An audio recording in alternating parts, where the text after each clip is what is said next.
form that Human Rights Commission more members than the opposition. Isn't this still a political thing? Correct. It's not. Isn't this what you're trying to defeat? Aren't you trying to make it a apolitical, transparent, neutral for the public? So if the government can appoint one member to the commission, so should the opposition. Correct. And then you have public people who have, neutral. But obviously, what is the use if the government is still appointing members proportionately? Correct. This is not a human rights. This is another arm of government. Correct. Why is the governor, what is going on? Is there something in this country going on that these people need to mind? I can tell you what's going on. Some serious stuff is going on here. Some serious, very serious stuff is going on here. The Honorable Skippers, talk to me. We're talking politics. Talk to me. Why, in the face of all this corruption, allegations of corruption, did the governor and Her Majesty's government allow the PNP government to go a full term without ensuring that they put in an anti-corruption bill when they came in office on that cry?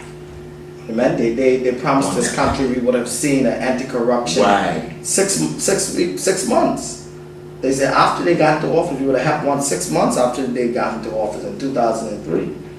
And today, I may add, why the Premier stated in his press conference a few days ago, or a few weeks ago, that we now have an anti-corruption bill. That is not true. Because the bill is stuck in committee. It hasn't been passed. It's not a law in this country as yet.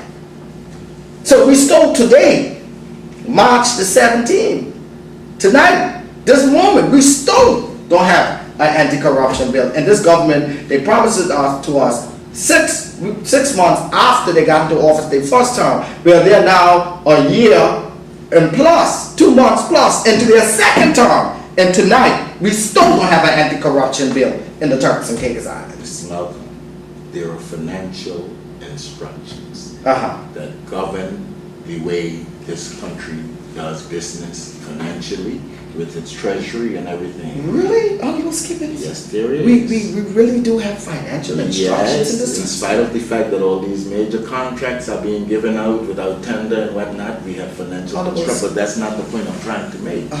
Why is it that the governor is sitting on his lofty perch and allowing private individuals, private companies to come from anywhere and everywhere, including Russia, and pay civil servants salaries monthly?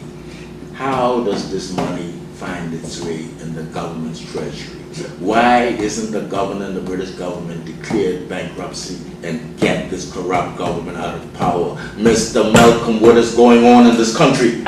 Honorable Skippins, that is a very important question you asked, because I am still wondering, how did the government pay civil servants, where they got the money from at the end of February, on the 28th or the 23rd, 5th of February, to pay over $5 million civil servant salary, when the Minister of Finance declared on February the 11th in the People's House that we had no reserves and there was only $200,000 in the government's account. Okay, no reserve meaning to even back the existing hundreds of millions of debt that we have. Exactly. Completely none. Okay. So how did we pay the $5 million? Where we got the money from? Mr. Malcolm, well, the question that you're asking is an extremely important question, but it is minimized in the shadow of the question that I'm going to ask now. When it was admitted in Parliament by the Minister of Finance, there's only what, $200,000? Just a little over $200,000. So civil servants couldn't get paid. Yeah, because the salaries for civil servants is over $500 million. Which means that there is a tremendous deficit. The money is not coming in. The land has already been sold. There are no reserves to back the current loans, which means Her Majesty's government is now liable because there's a contingent liability with the British government is ultimately responsible. That is the reason why they demanded under an agreement that we have with them, a loan protocol, that there be reserves in the event, like in such an event like this where there's a downturn in the economy, you're able to service your loans, your debt. That's correct. So now you're saying that there's no money to pay service. So where is the money coming from to pay service the debt? Okay. So, however, that's another question. But here is the other question. Here is the $235 million question. Why, under all these circumstances, there's no money in the revenue, there is no reserves to cover the existing debt that we have that is going to leave the British government liable and accountable? Why, Mr. Malcolm, would the British government and the governor sign to a loan to put this country into an additional $235 million debt when we can't service the debt that we have, and there is no reserves, and there is no reserves set aside to guarantee the payment for any amount of time? Why would the British government agree to another 235 million, or if you want to say 124 million, which the government wants to argue for these hospitals, Mr. Malcolm? But it's deeper than that, Skippins. Because we have all these agreements with this $235 million loan. I have here the copy of the debenture.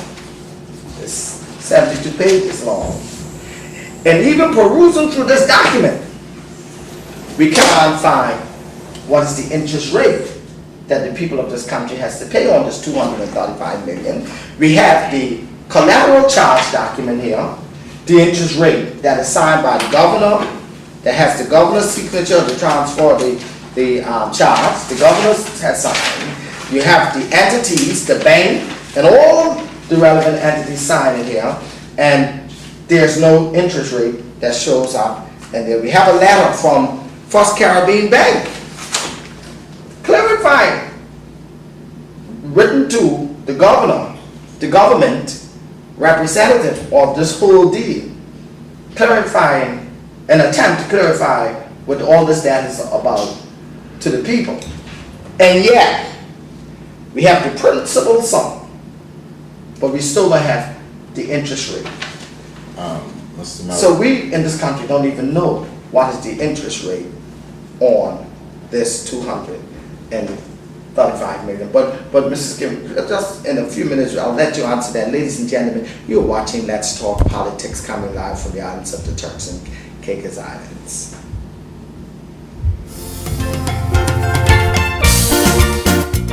Yes, Honorable Skippins. Yes, sir. As we were saying with this issue with the loans for the banks, there's nowhere where we find the interest. But just speaking to the Minister of Finance, I wonder, you asked, as we said earlier, you stated that there are financial guidelines that governs how the finances of this country ought to be run, right? And, you know, a few days ago, I just, took the time out